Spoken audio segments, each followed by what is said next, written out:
कहानी की शुरुआत जयपुर के सरकारी मेडिकल कॉलेज के मुर्दा घर से होती है। 8 नवंबर 2025 की रात शहर में सन्नाटा था, लेकिन मुर्दा घर में बेचैनी थी। पुलिस को सुबह एक लावारिस लाश मिली थी। 30-32 साल का नौजवान, न कोई पहचान, न चोट, न सुराग। पुलिस ने जांच की, गुमशुदगी रिपोर्टें खंगाली, लेकिन कुछ नहीं मिला। लाश पोस्टमार्टम के लिए भेज दी गई।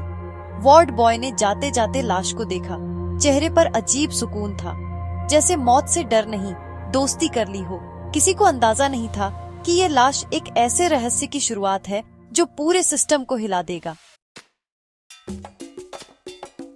अगली सुबह डॉक्टर शर्मा ने पोस्टमार्टम शुरू किया। लाश में कोई जहर, चोट या गला घोंटने का निशान नहीं था। मौत का कारण रहस्यमय था। घंटों की जांच के बाद डॉक्टर शर्मा को कलाई पर एक बारीक सा निशान दिखा। उन्होंने चीरा लगाया और त्वचा के नीचे एक चावल के दाने जितनी माइक्रोचिप मिली। ये कोई आम मेडिकल चिप नहीं थी। माइक्रोस्कोप से देखने पर उस पर लिखा था प्रोजेक्ट फैल्कन, कॉन्फिडेंशियल। डॉक्टर ने पुलिस को सूचना दी। अब ये लाश एक खतरनाक राज की चाबी बन चुकी थी। प्रोजेक्ट फैल्कन का नाम सुनते ही पुलिस हेडक्वार्टर में हड़कंप मच गया। केस पहुंचा इंस्पेक्टर अंशुमान के पास, मुश्किल केस सुलझाने में माहिर। अंशुमान ने फाइल पढ़ी, मेडिकल कॉलेज जाकर डॉक्टर शर्मा से पूरी कहानी सुनी और माइक्रोचिप को गौर से देखा। लाश में कोई और सुराग नहीं मिला, न कपड़ों में, न जूतों में, न नाखूनों में। अंशुमान को एहसास हुआ कि ये केस टेक्नोलॉजी और दिमाग से ही सुलझेगा। ऑफिस लौटकर उसने व्हाइट बोर्ड पर बड़ा लिखा, प्रोजेक्ट फैल्कन। टीम को आदेश दिया, हमें इस चिप के अंदर झांकना होगा। सबसे अच्छा टेक एक्सपर्ट चाहिए। अंशुमान ने चिप फॉरेंसिक टेक टीम के हेड रोहन को दी। रोहन ने बताया, ये मिलिट्री ग्रेड एन्क्रिप्शन है, तोड़ना मुश्किल है। अंशुमान ने कहा, नामुमकिन कुछ नहीं। रोहन ने दिन रात मेहनत की, कई पासवर्ड ट्राई किए, हार्डवेयर एनालाइज किया। अचानक एक खास फ्रीक्वेंसी पर चिप एक्टिवेट हुई और स्क्रीन पर फोल्डर खुला, प्रोजेक्ट फैल्कन, कॉन्फिडेंशियल। फोल्डर में सरकारी डेटाबेस की कॉपी, आधार, बैंक, टैक्स डेटा, सब कुछ था। अंशुमान समझ गया, ये सिर्फ मर्डर नहीं, राष्ट्रीय सुरक्षा का मामला है। प्रोजेक्ट फैल्कन असल में एक साइबर क्राइम रैकेट का कोडनेम था। मृतक इसी रैकेट का हिस्सा था। शायद उसने रैकेट से बाहर निकलने की कोशिश की थी। प्रोजेक्ट फैल्कन का सच सामने आते ही अंशुमान ने जांच का दायरा बढ़ाया। ये कोई मामूली चोर नहीं, बल्कि संगठित गिरोह था, जिसने सरकारी सिस्टम में सेंध लगाई थी। साइबर सिक्योरिटी एजेंसियों से पता चला, पिछले महीनों में कई छोटे साइबर हमले हुए थे, जिन्हें नजरअंदाज कर दिया गया।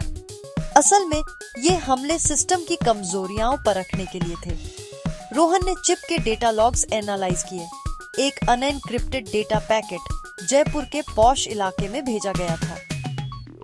अंशुमान को एक ठिकाने का पता चल गया। अब असली खेल शुरू होने वाला था। उस ठिकाने का मालिक था विक्रम सिंह, अंशुमान का पुराना साथी, अब साइबर सिक्योरिटी एजेंसी में बड़ा अफसर। विक्रम हमेशा महत्वाकांक्षी था, सिस्टम से नाराज, शॉर्टकट्स का दीवाना। अंशुमान को शक हुआ, क्या वही मास्टरमाइंड है? विक्रम की हर हरकत ट्रैक की गई, फोन, मीटिंग, सब कुछ। सबूत साफ थे, विक्रम ही प्रोजेक्ट फैल्कन का मास्टरमाइंड था। मृतक उसका साथी था, जो अब खतरा बन गया था। अंशुमान को अपने दोस्त को पकड़ना था। अब ये लड़ाई दोस्ती और देश के बीच थी। अंशुमान ने विक्रम को पकड़ने के लिए अंडरकवर एजेंट के जरिए जाल बिछाया। एजेंट ने विदेशी खरीदार बनकर विक्रम से डील की, देश के रक्षा सौदों का डेटा मांगा। डील तय हुई। जगह थी वीरान गोदाम। पुलिस ने घेराबंदी की, लेकिन विक्रम खुद नहीं आया। उसने अपने साथी को भेजा। जैसे ही पुलिस ने पकड़ने की कोशिश की, उस आदमी ने डिवाइस से खुद को मार लिया, ठीक वैसे ही जैसे पहली लाश। विक्रम ने अपने ही आदमी को मारकर सुराग मिटा दिया। अंशुमान समझ गया, अब विक्रम को पकड़ना और मुश्किल हो गया है। विक्रम पुलिस से बचने के लिए देश छोड़ने की तैयारी में था। उसने डार्क वेब पर प्राइवेट चार्टर प्लेन बुक किया, एक सुनसान हवाई पट्टी से भागने का प्लान बनाया। अंशुमान ने टीम के साथ वहां घेराबंदी की। रात 2 बजे विक्रम आया। प्लेन में चढ़ने ही वाला था कि अंशुमान ने घेर लिया। विक्रम ने पायलट को धमकाया, लेकिन कमांडो ने प्लेन के टायरों पर गोली चला दी। प्लेन रुक गया। विक्रम ने हार मानने की बजाय खुद को गोली मार ली। एक और मौत, एक और राज दफन हो गया। विक्रम की मौत के साथ प्रोजेक्ट फाल्कन का चैप्टर बंद हुआ। बाकी सदस्य पकड़े गए। अंशुमान को प्रमोशन मिला, लेकिन उसके मन में सवाल थे।